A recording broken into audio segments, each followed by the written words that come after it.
Hey everybody, it's been a while since I've seen you all. I've missed you.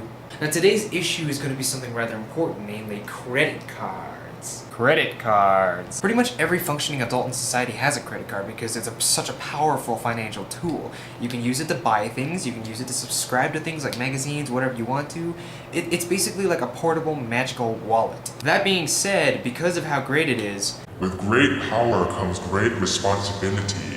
so now you have a whole bunch of other things that you need to worry about with a credit card, like not overspending and paying your fees on time every month. Because of all these complicated issues that are brought by credit card usage, credit card companies and money lenders have been able to take advantage of those things and profit off of folks like you and me. But wait, they just recently passed a piece of legislation that will help us.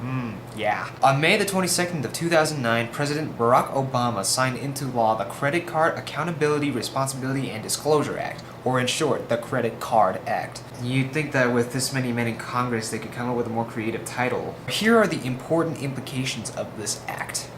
Number 1, disclosure.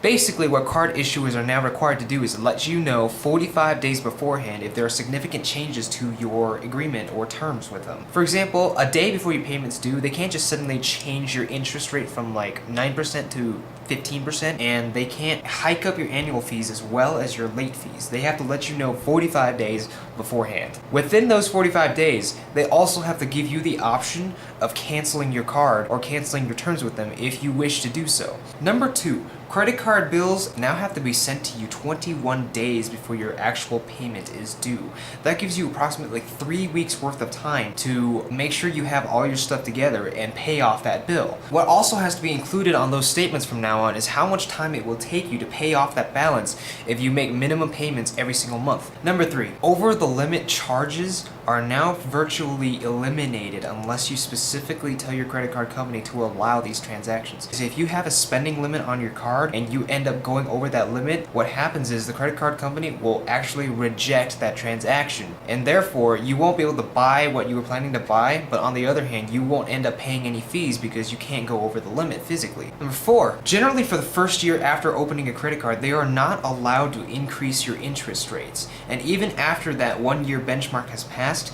if they increase your interest rates, that new interest rate only applies to future transactions that you make on your card. That means that if they change your interest rate from 9% to 12%, you cannot be charged that 12% on something that you bought a month ago before the 12-month deadline. This act also gets rid of unfair or excessive late fees. Okay, it looks like you were a little bit late in paying the fee of $54.96 in your last billing cycle. We're going to have to apply an interest rate of 9.76% on your fee. You will also be paying a fee of $37.99 because it was a late payment. Another couple of fees here that you have because you haven't been responsible with your credit card.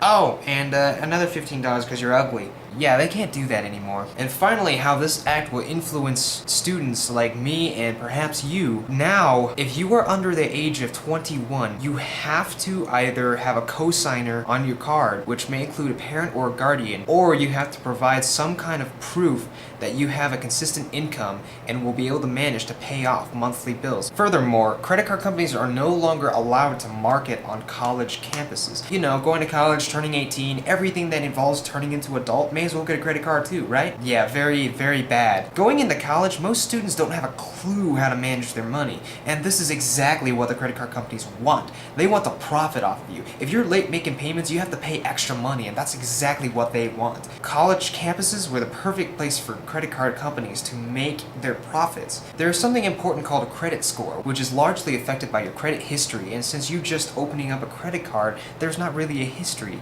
So all the score is based off of is how well you keep up with your spending and how well you're able to pay off your bills. If you're not so good at that, you're a little bit shaky, your credit score will be lower, and that will very seriously hurt your financial health going into the future. It's unbelievable how much your credit score affects how much money you end up having to put out of your pocket to pay for things. If you want to know more about it, click on the link below. I'll talk about it in my blog a little bit. So now that we know that there are people out there who actually do want you as an American citizen to succeed, you need to actually do it. They can do a whole bunch of things to make financial management easier, but the only one who can actually do the financial management is you. You have control over over how much you spend, you have control over how much you borrow, you have control. And so I believe that is all the information I have for you today. I hope everybody is doing alright and somewhat managing to survive in these rough financial times. Remember, spend wisely and save even more wisely. It sounds like a very cliche and kind of cheesy term, but being able to do those two things will work wonders for you. See you later.